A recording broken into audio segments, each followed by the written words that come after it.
Oh, Jamar Chase with the dive. Because Garrett Wilson's wide open. Garrett Wilson, touchdown Barrett.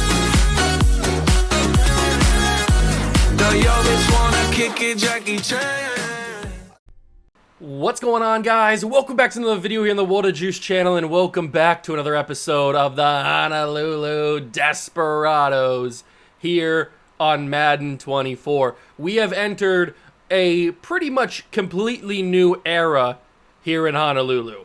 A lot of our original guys are no longer on the squad. We still have a few guys, Micah Parsons, Devonta Smith, Jalen Waddle, Bijan. Some of those guys are still here, but for the most part, the original team is no longer. It's a new era. I don't know how good we're going to be, but it's season number 8. I can't wait to find out. Hit that like button if you're going to enjoy. Subscribe to the channel. Join the Juice Club. And let's get this one underway. Season 8 is upon us. We're ready to go. Let's take a look at the squad. Let's just look at it right now. What does the squad look like? Here he is, Jonathan Young, our former Super Bowl winning quarterback. Last season, there was some questions raised in the postseason because he didn't get the job done. He didn't play all that great in the game that we lost. I think it was against the Eagles. Was it against the Eagles we lost? I can't remember exactly. I think it was against the Eagles that we lost in the divisional round. But he's still going to be our guy. But there are some concerns, some minor concerns about the validity of this man's career. Since he did win a championship his rookie season, was that more the team around him, or was he really that guy? I don't know. I guess we'll find out as we go forward. Offensive line has seen a lot of changes, but we're adding some new players. Knott is now the starter at center, and Atkinson, the rookie we drafted last year, is now the starter at right guard. So we'll see how that offensive line combination works. We still have Smith, Bijan, and Waddle as our offensive skill players with Freiermuth. Then we got Lynn Lashley, who's up to an 87 overall. Love to see that. Britton's a 76. Awesome. McLean is a 76 as well, but they're all playing up with the morale boost. And then on the defensive side of things, it's a little bit of a struggle.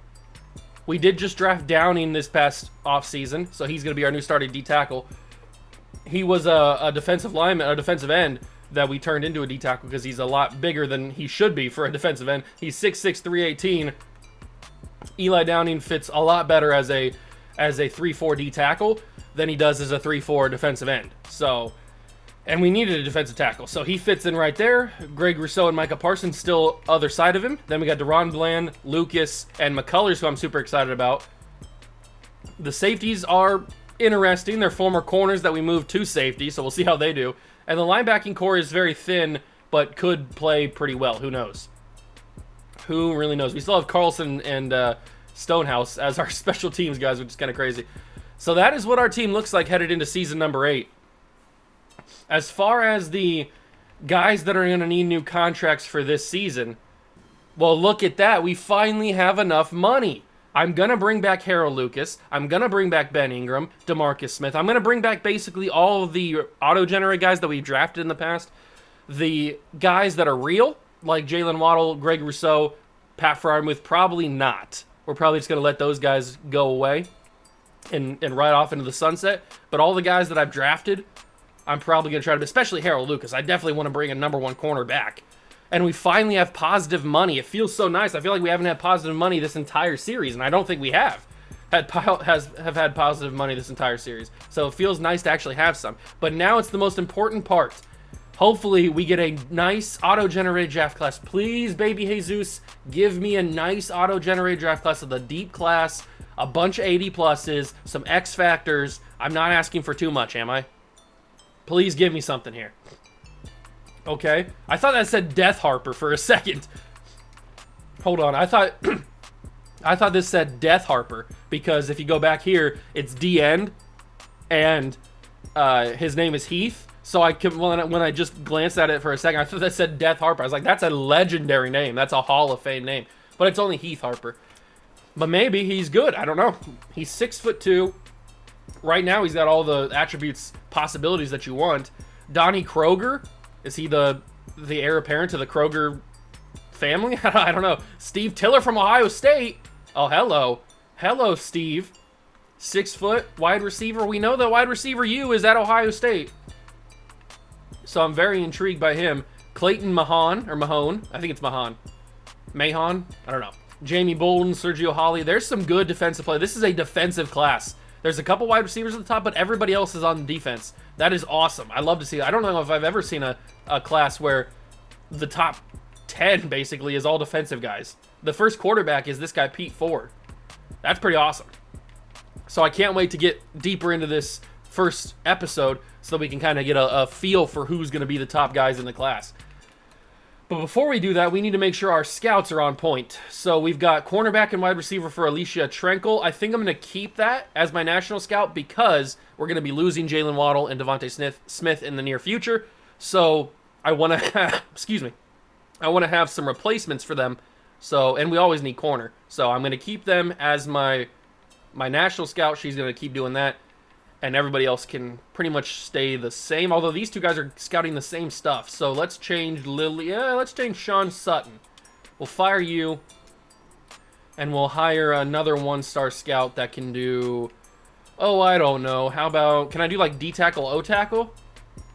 Is that a possibility? Offensive tackle, defensive end. That's not that bad. Ooh, safety, wide receiver could be good. Here it is. Anna Han. I don't know. Offensive tackle, defensive tackle. We're going to hire you and then make you the, I think it was Southeast. Yeah, Southeast. Perfect. So now we have all of our scouts the way that I need them to be. I'm super excited about this class. Just off of first glance, I couldn't be more excited about it. I think it's going to be really, really good. Let's start getting into the season, though. Week number 1 against the Atlanta Falcons. I have no idea how we're going to perform in this season. I don't know if we're going to be good. I don't know if we're going to be bad. We do start off 1-0. It's a good start. That is a very good start. And don't we have extra draft picks? Do we have at least one other draft pick? Hold on. We need to do some investigation. Draft picks. We do. We have the Vegas Raider pick, who's currently projected to be number 2. It's probably not going to be number 2 at the end of the season, but that's got some crazy value. I could make a splash trade if I wanted to. But I think I'm going to ride it out with that pick. Hopefully the Raiders continue to be bad and keep that pick in the top 3, preferably. Now we got the LA Rams. Can we go 2-0? Is that going to be possible? The first mock draft is also going to be released, which means we'll get a little bit more in-depth knowledge on some of these good prospects. Hopefully there's some studs in this class. We also beat the LA Rams, so we are 2-0 to start Season 8. Mateo Herrera gets an upgrade. Dwayne McCullers crucially gets an upgrade point. I'm very excited about him. I think he's going to be a really good player for us. I think he could be in the realm of Harold Lucas in the future. So the negotiations we already know about. Harold Lucas, will get him back because he's going to be super cheap. We need to sign him to a long extension before he goes crazy this season and wants like 80 million or something wild like that. Ben Ingram, we can also bring back all these guys that are generated, all these guys that we drafted in the series. We're definitely going to bring back because we have the money to do now. So let's see. Let's go to the scouting here. Scout players. How good are some of these players right off the bat? So we don't know for sure about some of them. I don't know what I'm going to do when I get to my national scout. Like when I get to my week 8 to pick the national focus. I could do defensive end, but I also kind of want to do defensive tackle. Because I know we have a defensive tackle in Eli Downing, but he doesn't have a development trait. Now that could change at the end of the season. He could definitely go up. That's possible. I don't really know what we're going to do. Maybe it's corner. I'm not 100% sure. But we got Heath Harper, 35% scouted. He's got A finesse moves and A play rec right now, plus A awareness. This guy looks like he's going to be a stud. He really does. Donnie Kruger, he's got Z zone cover, so he's probably a pass rushing or a rushing outside linebacker. He's probably not a coverage guy if he has C zone coverage. But he's got the great to elite speed that we're looking for. B play rec, C hit power.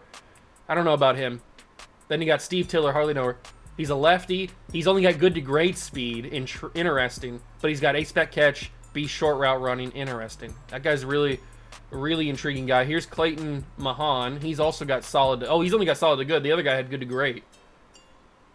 But he's got A release. He looks like a better route runner, at least initially. Jamie Bolden, 5'11" from Notre Dame. A press, B zone coverage. Man, these top prospects look very interesting. Sergio Holly. It's a good thing we have 2 first-round picks. Speed is great to elite. Strength is only good to great. B tackle, B finesse moves, B play rec. Sergio Hawley, 6'5", 301. He's a thin D tackle, but he's a D tackle. And then Devontae McCain, 6'5" speed rusher from Utah. Ooh. That could be just a solid pick. He looks like a solid player. Obviously, we need to know a little bit more about them. But right off the bat, I'm intrigued by a few of those guys. I am definitely intrigued. Now it's time to go against our hated rivals who did not have a good year last year. They didn't even make the playoffs. But I'm assuming they're going to beat me. Yes, that's how it goes. That's how it goes. Usually when I say something like that, the team beats me, and they do. 14-7, it was a defensive game, but the 49ers got the upper hand on us. A breakout defensive lineman. Could this be Eli Downing? It could be. It is! I just mentioned how we were probably going to do D-tackle because we don't have a guy with a development trait, but Eli Downing is one good game away from getting star development, and you know how easy it is to go in simulation, to go from normal to star. It's very possible that we get Eli Downing star development right here, and then that pick looks even better. Come on, Eli. We win the game against the Commanders. We also have a breakout DB. I wonder who that could be for. Could that be for Deron Bland? It could be for Harold Lucas, I guess, to go from superstar to X Factor. But I'm not 100% sure who that could be. I guess we'll find out. Roll out the red carpet, baby. Eli Downing is now star development. That's big. That's real big. I love that. Absolutely love that. Who's the breakout DB? It's DeJuan Allen. Ooh, the safety. And he's got a chance to go from normal to star. I knew DeJuan Allen would be good at that safety spot. That's why we moved him there. Oh, I'm excited. I'm so excited. The Packers are 0-4, by the way. Have we learned a little bit more about anybody in the prospect pool? We're still at 35%. We'll wait a little bit longer. We'll wait till week 8. That's when we'll get the second mock draft and everything. So we'll learn a little bit more about them. I don't know when I'm going to jump in here. It only goes to week 10, remember. I might jump in against the I don't think I've played the Jets in a while, so we might jump in and get a little gameplay against the Jets. We beat the Packers. They stay winless. And we stay with only one loss. Ooh, Justin Atkinson's getting a big upgrade. He's now 75. I'm liking the way that he's looking.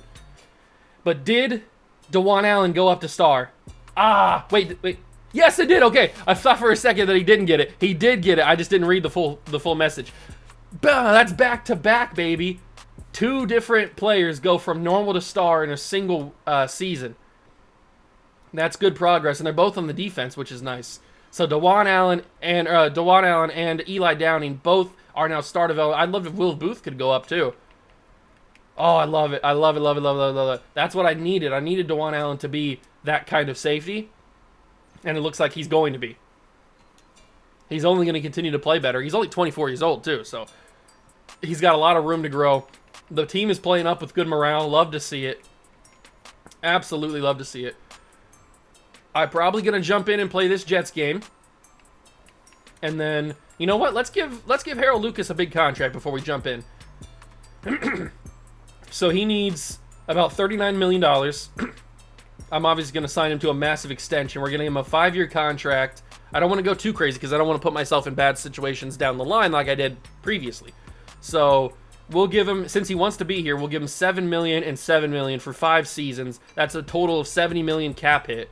Or $70 million total contract. I think he would accept that really well. Welcome to the squad. He's coming back. Harold Lucas is back, baby. And that leaves us still with $99 million. So Ben Ingram also wants to be back. We'll also give him a big-time extension because I do like him. We'll give him $4.5 million and $5 million on the bonus. And he should accept that. Boom. Ben Ingram is back as well. It feels good to actually be able to re-sign players to nice contracts. And there's DeJuan Allen. We will bring him back. Absolutely. 4-year deal, $4 million, $3.5 million. He's happy to come back. 3 new contracts have been signed. It feels nice. It feels nice. I might have to reject this 5th-year option and just pay Jonathan Young a normal contract because who knows how much money he's going to want in the future. I'm not 100% sure that's what I'm going to do, but it's a possibility. It's an option. But now we're going to jump in, play the New York Jets in MetLife Stadium, and hopefully keep pace with the Seahawks, who I just realized are 5-0. Ladies and gentlemen, Mac Jones is the starting quarterback for the New York Jets. That is a crazy sentence that I just said, but it's true. As I was loading in, I saw he was the starting quarterback. That's kind of wild. Well, we'll look to beat them. They lead 3-0 here, but this is our first offensive possession, and you already know where I'm going with this. I was about to say basketball. With this baseball. No, that's not even the right sport. I corrected myself from basketball and said baseball. With this football, I've been playing too many other games. I've been playing too many other games for other channels that I'm confusing on what sport I'm even playing. With this football, I'm going to change Friarmouth to get me a little slant route middle of the field, because I think that has a good shot of being open. I was wrong. Okay. Ooh, that kid's open. Oh, that's a jump pass. Did you see that? And it's a touchdown. Oh, my God. Did Jonathan Young just do a jump pass? What are we, Tim Tebow out here? The heck happened? That was the greatest thing I've ever seen in my life. And Bijan turned the corner and slid into the end zone. Oh, my God. That was amazing. That might be the greatest sequence in Desperado history. Oh, no, I got to see an instant replay of that. I got to see an instant replay.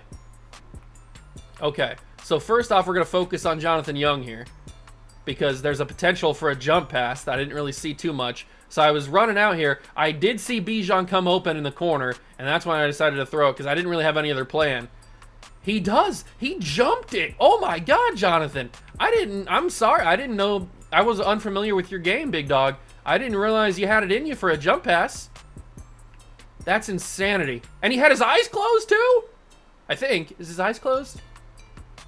I think they are. I think they are closed. Oh my God, that's craziness right here. I was not expecting a jump pass from Mr. Young. Wow, that's quite the image. And then, not only did we get a jump pass, but we get an accurate throw on the jump pass. Oops, I pressed the wrong button. We get an accurate throw on the jump pass, and we get Bijan with a nice catch. Boom, right in his hands, and he slides right into the end zone, right in front of that pylon. And he does a little shush. You get a little shush. Shush in the MetLife crowd. Oh, Bijan, you know I love the sauce. You know I love the sauce, Bijan. You don't gotta tell me twice. Don't gotta tell me twice, Bijan. Give me a little shush action. Yes, sir. Yes, sir. Love it. Absolutely love it. And then he got a little... Can you hear me now? Can you hear me now? Oh, I hear you, Bijan. I hear you.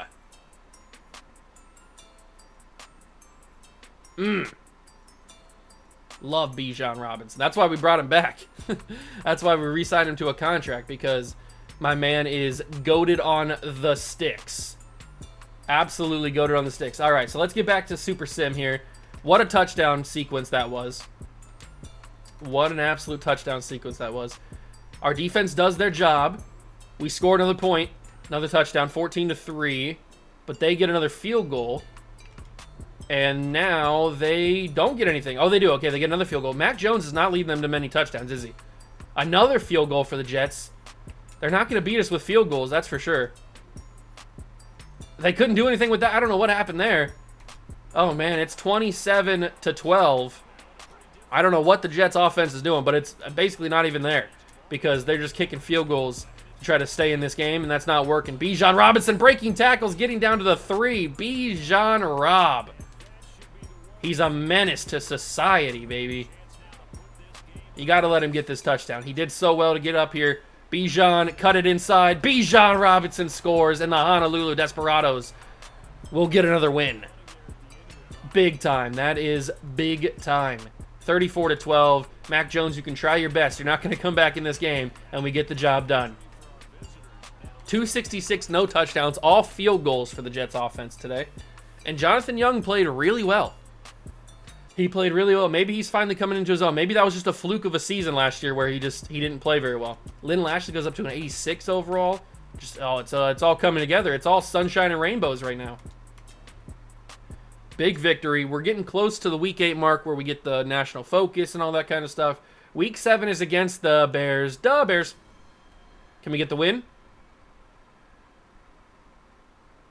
W. Mock draft number 2. Ooh, yeah, 38-21. 6-1 franchise. The Seahawks also lost, so they're 6-1 too. Very, very interesting. We're going to week 10 because that's where we cut it off at. But mock draft number 2, where are the Raiders at right now? So the Raiders have played better, so they're not number 2 overall right now. Wow, the Raiders have played really well. Oh no. The Raiders are playing so well that they're right here with us. No! Vegas, play bad. Why are you playing better? What is going on? I was counting on you, Vegas. All right, so now we're up to 50%, 55% on a lot of these guys. Is Heath Harper still a top pick in the draft? He looks probably like a top pick in the draft. His block shed's not great, but his finesse moves, his tackling, his awareness, his play rec, his pursuit's probably going to be pretty decent. He looks like he's going to be a good player. This guy right here, Donnie Kroger, looks like he's going to be the number 1 overall pick, at least in number 2. And he's got the physical skills to be the number 1 overall pick. We might need to scout him a little bit further, but I don't know if we're even going to be in play for him, so why would we scout him? And then you got Jamie Bolden, who's not going to have a man or zone, which is kind of upsetting. I was hoping he might have a chance of that, but he is only a slot guy, so he could still be good. Steve Tiller, hardly know. 6-foot playmaking receiver. He still looks like he's going to be my favorite pick. He's got 8 catch and 8 spec catch. He's got decent route running. I'm definitely going to use one of my focus players or focus points on him at week 11. I need to remember that for next episode. I'm definitely going to use one of them on him. All right, so the national focus. We're probably going to use... What do we use? Do we use wide receiver? Do we use corner? It looks like there's going to be only 2 really solid wide receivers in this class, and then a couple guys that might be good, might not be good. LaMelo Fitzsimmons, legendary name. Virgil Teal, also legendary name. But I don't know if there's going to be enough receivers in this class for me to do that as the whole focus of the National Scout. So let's go to corner. Corner usually has better chances of having a bunch of good players. You got Jamie Bolden. Dante Rhodes also looks decent. Matt Willis is okay. Moses Ramsey, nice name.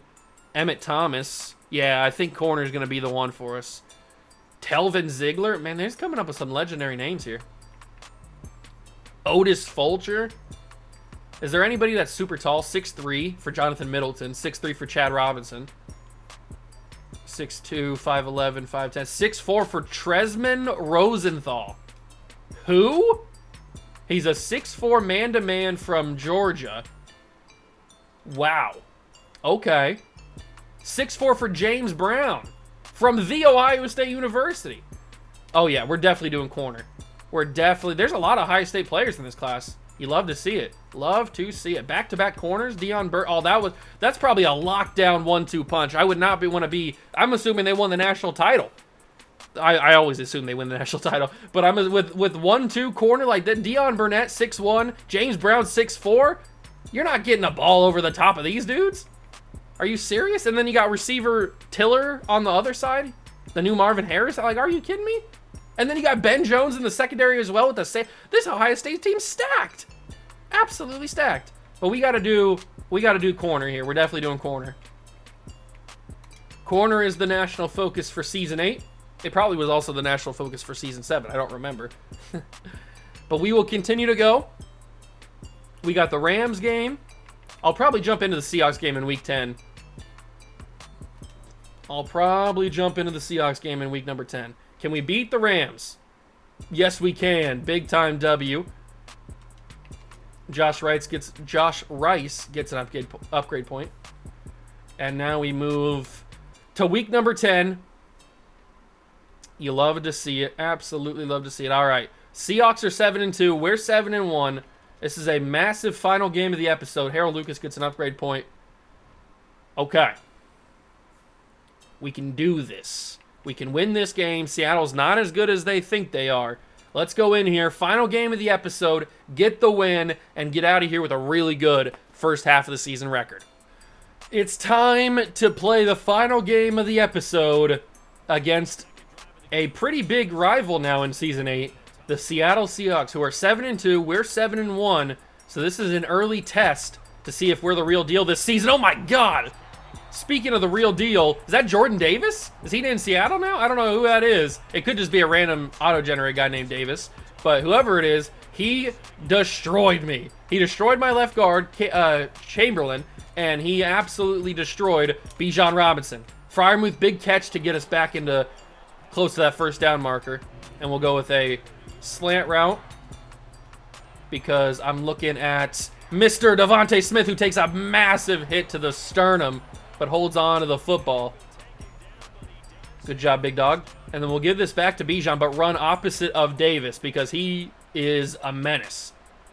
So we need to make sure we don't get stuck around that anymore, and we need to get Bijan back into positive yardage. There we go. So we got his 4 yards back, so now he's not negative anymore. We don't want Bijan to have negative yards. That's just embarrassing. Who do we go? We probably just go safe and go underneath here to Freiermuth. That's probably what I do. I can't do it. I pressed the wrong button. Wow. I hate myself. I pressed the wrong button, bro. I wanted to go to Bijan, but well, I wanted to go to Freiermuth originally, but he got stuck up in the offensive line. So see, there he is at the last second trying to run, and I pressed the wrong button because I wanted to press A, but that was Freiermuth. So then I wanted to press RB to go to Bijan, and for some reason I pressed Y, and that went to whoever it was, Devontae Smith, whoever it was, and yeah, it was an interception. Yeah, that was my bad. I pressed the wrong button. That's frustrating. But we got points 7-10 now. Hopefully it's 14-7. There it is, or 14-10. I mean, and it is 14-10. The Seattle Seahawks team is good. They're very, very good. Third down alerts. Alert. What's up, brother? I'm probably going Devontae Smith here. And oh, he had a great whip route. Devontae Smith into the end zone. Touchdown, Desperados. He's just too electric. Even at 30 years old, he's still good. 21-18. The Seattle Seahawks team is no team to sniff at. They're a solid team. Solid players. They're very good. They're going to be real tough competition as we get deeper into this 8th season. Oh, that could have been a money touchdown throw. That could have been a real good throw. We'll probably have to take our points, though. We do. 24-18. Oh, my God. They scored super quickly, but we scored super. What is going on? We're just, like, insta-scoring. I don't know what happened there. That was wild. 31-24, and we hold on for the victory. The Desperados have taken the division fully now. I know we had the lead, but we both had 7 wins. But now we've fully taken control of the West. And the beginning of this series, it was us versus the 49ers. Now, the 49ers have kind of dropped back. I know they beat us this season. They're the only team that's beaten us. But for the most part, they've kind of just not been very good. I mean, the record right now is 3-6. That's not the 49ers, we know. So it's now the Seahawks versus us. And the Rams have just kind of been whatever each year. They haven't really been too much of a threat. Week number 11 is upon us. That will be in the next episode. We'll go through week 11 through week 18 of season number 8. But I'm super excited, ladies and gentlemen. Super excited for how this team is playing. We have $83 million to be able to spend. I'm going to purchase the new contract to DeMarcus Smith. We're going to, unfortunately, let Greg Rousseau and Jalen Waddle go. I might even try to trade them, actually, because now we have positive cap room. I might be able to trade them. Ricardo Barnes, I'll probably give a little contract to. Deron Bland's interesting. I might try to get him back, re-sign him, but I'm not 100% sure. Maybe we don't really have a backup plan at tight end. Maybe I should re-sign Freiermuth. I'm not sure. Josh Rice, I'll probably try to bring back. Obviously, these guys all accept their options. Oh, Raymond, I can't accept his options. So maybe I should let Raymond walk because we're going to bring back DeMarcus Smith. He can just play left tackle for us then. Randy Wall, I don't know. Probably not. Jonathan Young is an option guy. And Dante Stackhouse, I'm definitely going to accept his option. $57 million. I don't know if I should just give him a straight-up contract or just keep playing it out. Because I'm worried that if I keep letting it ride without actually signing into a long-term deal, then he's going to get super expensive, and we're not going to be able to pay him. That's a problem that I fear is going to happen. He's already asking for $57 million, so I might just not accept his fifth-year option and then just sign him to a long extension. That's hopefully in the long run cheaper than what we'd have to pay him if we kept him around for year by year. But we'll see how it goes. That's for future Juice. That's next episode Juice's problem. Right now, Current Juice is having a good time. 8-1. The team looks really good. I'm feeling confident. The draft class looks good. I'm excited. I hope you guys are too. If you are, hit that like button, subscribe to the channel, join the channel. If you enjoyed this episode, leave a comment telling me you enjoyed this episode. Thank you so much for stopping by and watching. I truly appreciate it, and I will catch you guys in the next one. Peace.